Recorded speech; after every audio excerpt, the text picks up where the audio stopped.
প্রথমে যে বসত বাড়িরা তাপস বাড়িকের যে বসত বাড়ি নন্দনপুর গ্রামে, তোমাকে প্রথমে বসত বাড়িকে ছবিটা দেখাবো।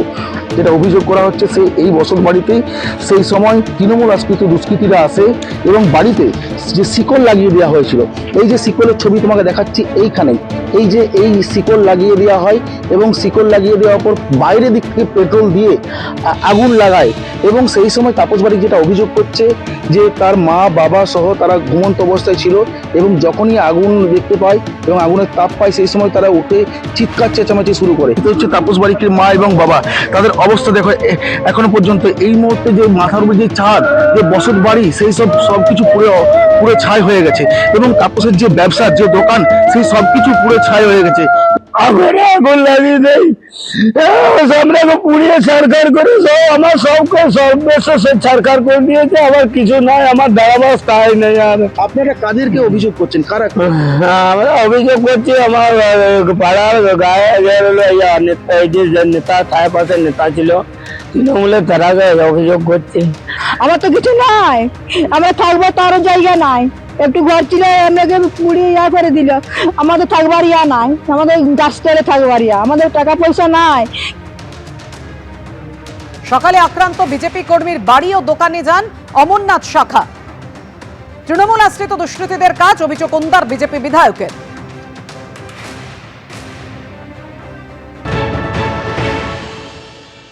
সম্মেলন ছিল 3 নম্বর মণ্ডলের। সেই সম্মেলন থেকে ফিরে আসার সময়ই ও যখন রাত্রেবেলায় নিজের বাড়ির গন্তব্যস্থলে যায়, সেই সময়ই হয়তো বুঝতে পারেনি 2-1 ওকে ফলো করছিল। রাত্রি 2:30টার সময় প্রথমে তার দোকান লুট করেছে। যা করার হয়তো দোকানে পেলেই তাকে মেরে দিত। না পাওয়ার জন্য তার বাড়িতে যায়। বাড়িতে যে বাবা, মা এবং তাপস 3জনেই শুয়েছিলেন। সেই মতো অবস্থায় গোটা বাড়িতে চারদিকে পেট্রোল দিয়ে এবং তার যে মশাল জেলে তাদেরকে পুড়িয়ে মারার যে চক্রান্ত করেছিল। তার পাশেই বাড়ি, কোনো কারণে বুঝতে পেরে শিকলটা যদি খুলে না দিত হয়তো 3জনই মারা যেতেন। একজন সাধারণ বিজেপির কর্মী সে বাড়ি বিজেপি করার জন্য তার বাড়িতে আগুন লাগিয়ে পুড়িয়ে মারার যে চক্রান্ত তৃণমূল কংগ্রেসের দুষ্কৃতিকারীরা করছে, যেহেতু 3-4 জায়গায় সিসি ক্যামেরা লাগানো আছে, যাতে তাদেরকে গ্রেপ্তার করা হয়। নচেত আমরা আগামী দিন তার বৃহত্তম আন্দোলনে আমরা নামব। বিজেপির অন্তর্কলহে এই ঘটনা ঘটে থাকতে পারে, পাল্টা অভিযোগ তৃণমূলের। এরা রাজনৈতিকভাবে দেউলিয়া হয়ে গেছে, ওনাতে বিজেপির গোষ্ঠীদ্বন্দ্ব মাথাচাড়া দিয়েছে। আমার সন্দেহ যে এখানে বিজেপির নিজেদের অন্তর্কলহের জেরে এটা হয়েছে কিনা। নিশ্চিতভাবে প্রশাসন এখানে ব্যবস্থা নেবে, প্রশাসন তদন্ত করবে। কিন্তু আপনাদেরকে বুঝতে হবে যে যেখানে ঘটনাটি ঘটেছে সেখানে বিজেপি কর্মীরা পৌঁছানোর আগে সেই অঞ্চলের তৃণমূল কংগ্রেসের নেতৃত্ব সহ আমাদের সমস্ত কর্মীরা সেই ব্যক্তির পাশে গিয়ে দাঁড়ায় এবং সেখানে আগুন নেভানোর কাজে হাত লাগায়। অভিযোগ করতেই পারে, বিজেপি অনেক অভিযোগ করে, পরবর্তীকালে সেগুলো সাপেক্ষে কোনো প্রমাণ দিতে পারে না। হাওয়া গরম করার জন্য বিধায়ক ঘুরে বেড়াচ্ছে।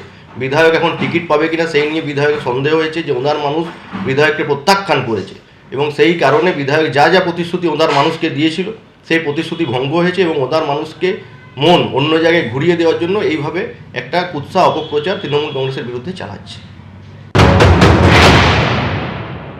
সকালবেলা অমর শাখা বিধায়ক জানিয়েছেন তিনি বিষয়টা পুরো নিয়ন্ত্রণ করছেন। আমি এই কর্মসূচির পরেই তার সঙ্গে কথা বলবো। আমরা পুলিশ প্রশাসনের উপর চাপও সৃষ্টি করব এবং ওই পরিবারের পাশে অর্থনৈতিকভাবেও দাঁড়াবো। ভোট যতই কাছে আসছে ততই রাজনৈতিক বাকযুদ্ধের আঁচ ক্রমশ চড়ছে। আর এদিকে ভোটের আগেই ফিরল এই বাংলার সেই চেনা সন্ত্রাস। বিজেপি কর্মীকে সপরিবারে পুড়িয়ে মারার চেষ্টার অভিযোগ সামনে এলো। ভোটমুখী রাজ্যে চাঞ্চল্যকর অভিযোগ বাঁকুড়ার ওন্দার নন্দনপুর গ্রামে। গভীর রাতে বাইরে থেকে শিকল তুলে বিজেপি কর্মীর বাড়িতে অগ্নিসংযোগ করা হয়েছে, পুড়িয়ে মারার চেষ্টা করা হয়েছে, এমনই অভিযোগ। আগুন লাগতে গ্রামবাসীদের সহযোগিতায় বেরিয়ে এসে প্রাণে বাঁচলেন বিজেপি কর্মী। নাকাইজুড়ি ফাঁড়িতে খুনের চেষ্টার অভিযোগ দায়ের হয়েছে। বিজেপি কর্মীর ওষুধের দোকানে ভাঙচুর ও লুটপাটও চালানো হয়।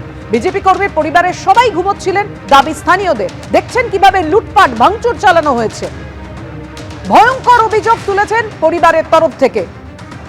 বাড়িতে পেট্রোল ঢেলে বিজেপি নেতাকে পুড়িয়ে মারার চেষ্টা করা হয়েছে। মারাত্মক অভিযোগ পরিবারে। পুড়ে ছাই হয়ে গেছে বাড়ি, দেখতেই পাচ্ছেন আপনারা। এবিপি আনন্দ, এগিয়ে থাকে, এগিয়ে রাখে।